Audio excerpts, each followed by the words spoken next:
الا كنتو باقيين عاقلين، كنا ديجا سبق وحضرنا نوع من انواع المافنز اللي هما المافنز بالشوكولاته السوداء ورقائق الشوكولاته السوداء. اليوم جيت لكم بهذا النوع اللي هو خليط ما بين واحد لاسيديتي الحموضه ديال واحد الفاكهه وما بين الحلاوه اللي هي ديال هاد المافنز. وهما المافنز اللي كيتصايبوا بالبلوبيري، العنب البري، ولا كما كنقولوا ليه التوت البري، ولا حنايا عندنا كنسميوه الميرتيل. كيجيو من ألذ المافز اللي ممكن تجربوها، خاصة بالنسبة للأشخاص اللي هما كيفضلوا هذا الخليط ولا المزيج ما بين الفواكه اللي كتكون حامضة واحد شوية وما بين الكيك. بقاو معايا باش تشوفوا المقادير اللي غنحتاجوه لهاد الوصفه اليوم. غيكون واحد الكميه ديال الاشياء اللي ماشي هي بزاف.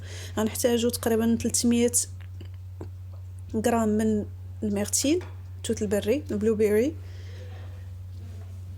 غنحتاجو 280 غرام من الدقيق المعد للحلويات، 60 مليلتر من الزيت النباتيه، غتكون معها 60 مليلتر من الزبده المذابه الغير مملحه. ممكن تستغنوا على الزبده وتستخدموا نفس المقدار غتزيدوه على الزيت، بمعنى انكم غتستخدموا 120 مليلتر من الزيت. غنستخدم كوب كبير من الحليب الكامل الدسم، ما يعادل واحد عندي تما 200 مليلتر حتى 250 مليلتر. غنستخدم 110 غرام من الياغورت الطبيعي، وغنستخدم بيضتين. يعني هاد المافز ما كيحتاجوش ليا بزاف ديال البيض.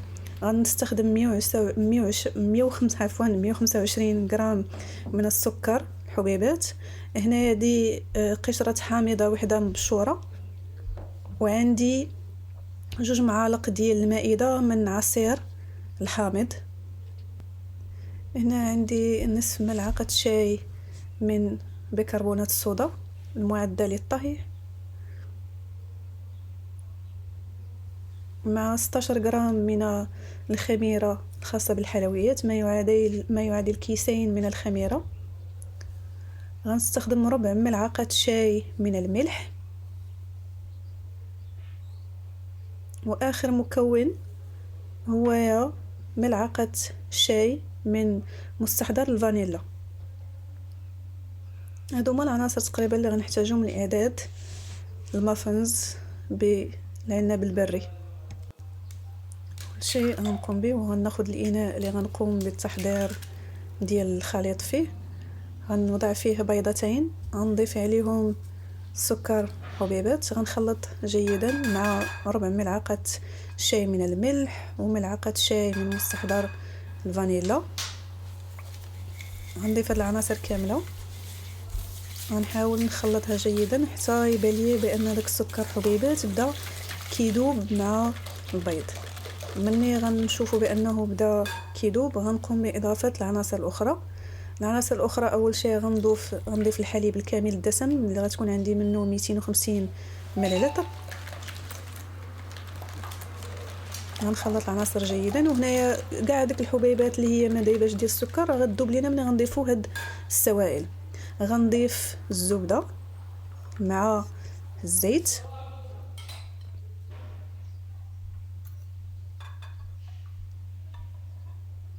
الاضافه ديال الزبده والزيت في هذه المرحله ضروري، حيت الا ضفناها في الاول ما كانش داك السكر حبيبات غيذوب لينا. يعني في بزاف ديال الانواع ديال لي كيك الزبده ولا الزيت كنحتفظوا بهم حتى المرحله اللي هي متقدمه من التحضير. غنضيف الياغورت الطبيعي، من احسن انكم تاخذوا ياغورت طبيعي اللي هو كامل الدسم غير منسم. الا كان احسن انكم لخديتوا ياغورت اللي هو كيتسمى غريك يوغورت، الياغورت اليوناني كيتباع في الاسواق حتى هو. الا ما لقيتوش خذوا ياغورت اللي هو كامل الدسم. من بعد ما خلطت العناصر ديالي جيدا غندوز المكونات الجافه اللي هي عندي الدقيق الخاص بالحلويات مع الخميره الخاصه بالحلويات ومع بيكربونات الصودا. غنقوم بالنخل ديالها. هي النخل خاصو يكون من مره واحده في النخل حتى 3 المرات ديال النخل ديال العناصر الجافه. الا كانت مره واحده ماشي مشكل. انا هنايا نخلت الدقيق ديالي مرتين، وكانت هذه هي المره الثالثه اللي نخلته فيها مع بيكربونات الصودا ومع خميره الحلويات. كنحاول انني نخلط العناصر ديالي، ما كنكثرش في الخلط كما كنقول ديما، كنوقف الخلط ديال العناصر اون فوا يبان لي بان مبقاتش عناصر جافه عندي في القاع ديال الاناء اللي كنحضر فيه الخليط. هذاك هو القوام ديال الكيك، ماشي سائل وماشي عاقد.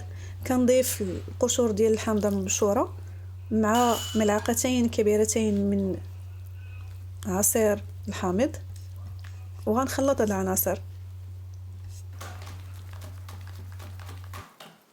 اخر مرحله في تحضير الخليط ديال المافنز، غنقوم باضافه القليل من الدقيق، غنضيفه على التوت البري الميرتيل البلو بيري، غنخلطو مزيان. هاد الطريقه كتعاونني ان هاد البلو بيري ديالي ما يطيحش في القاع ديال المافنز، انه يبقى في اماكن اللي هي متساويه. غنضيفو الخليط، غنخلط بحيث انه كله يدخل ليا في الخليط ديال المافنز، ما نكثرش من الخليط دائما. هنا هذا هو الاناء اللي كنتو شفتوه مسبقا في فيديو سابق اللي كنحضر فيه المافنز. ممكن تستخدموا السيليكون ديال المافنز، الاطارات ديالهم يكونوا من السيليكون، خاصو يكون غير نوعيه جيده. ممكن تستغناو عليه وغير تقوموا بالدهن ديال الاناء ديال المافنز ديال الطهي ديالهم، تدهنوه بالقليل من الزبده وبالدقيق. ممكن تستخدموا حتى اشياء اخرى، كاين اشياء من غير السيليكون حتى هي ممكن تستخدموها بالنسبه للمافنز. هنا كنستخدم سكوب ديال الايس كريم باش كنحط المافنز بواحد الشكل اللي هو متساوي. يعني من الاحسن انني نكون عابره باش دوك المافنز ملي غيطيبوا لي في الاخر غيكون عندهم واحد لا القطر ديالهم لا العلو ديالهم يكون متساوي. وكتساعدني في انني ما نعمرش اليديا بالخليط، وما يكونش عندي واحد السيرفاس ديال العمل، السطح ديال العمل اللي هو عامر بالخليط الا استخدمت ملعقه ولا استخدمت شيء اخر. هنا بقى عندي واحد القليل من البلو بيري، شاط ليا من البلو بيري اللي استخدمته في المافنز. كنقوم بالوضع ديالو في الوجه ديال المافنز باش يبقى من غير هذوك اللي طاحوا لتحت، باش يبقى ليا في السطح. هنا غنقوم بالطهي ديالو على درجة حرارة 180 سلسيوس لواحد المدة ديال 35 دقيقة حتى ل 40 دقيقة. هنا من بعد ما خرجتهم كنتسنى عليهم حتى كيبردوا، كنزولهم من صينية طهي. انا متاكده من ان هاد المافنز ممكن يكونوا من ألذ المافنز اللي ممكن تجربوهم، خليط ما بين الحلو والحامض، حيت اللي معروف على الميرتيل او العنب البري انه عنده واحد لوغو اللي هو ان بو اسيد. داكشي علاش هو مني كنزيدوه مع شي حاجه واحده اخرى كيعطينا واحد المذاق اللي هو مخالف للمذاقات ديال المافنز وديال انواع الكيك اللي حنايا كنقوموا بالتحضير ديالهم. هنا كما كتشوفوا كيفاش دايرين. هنا كنت استخدمت قوالب ذهبيه او فضيه مصنوعه من الكرتون القابل للرمي، disposable كما كنقولوا لهم باللغه الانجليزيه.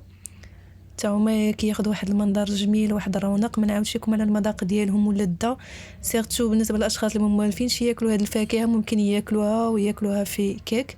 كنتمنى ان الفيديو ديال اليوم يكون لاق الاعجاب ديالكم والاستحسان. اللي كيشاهد القناه ديالي لاول مره يشترك في القناه ويفعل زر ديال الجرس باش يوصلوا كل جديد. وانا نقول لكم كانت معكم اليوم مريم، نشوفكم في فيديو جديد مع وصفه جديده ان شاء الله عما قريب.